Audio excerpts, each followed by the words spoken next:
ایگوانا. ایگوانا حیوانی آرام، مطیع و بی‌آزار است که در سالهای اخیر در خانه بسیاری از حیوان دوستان به عنوان یک حیوان خانگی جدید و جذاب جای خود را باز نموده است. ایگوانا یک نوع مارمولک می باشد که زیستگاه آن نواحی استوایی مرکزی و جنوبی قاره آمریکا است.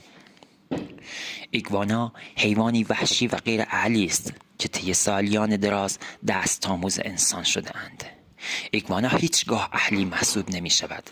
اغلب صاحب خود را نمی شناسد و اگر در بیرون قفس باشد سعی خواهد کرد که فرار کند. ایگوانای بالغ به اندازه قوی است که می تواند استخوان‌های انسان را با دم خود بشکند. این حیوان دو گونه می باشد.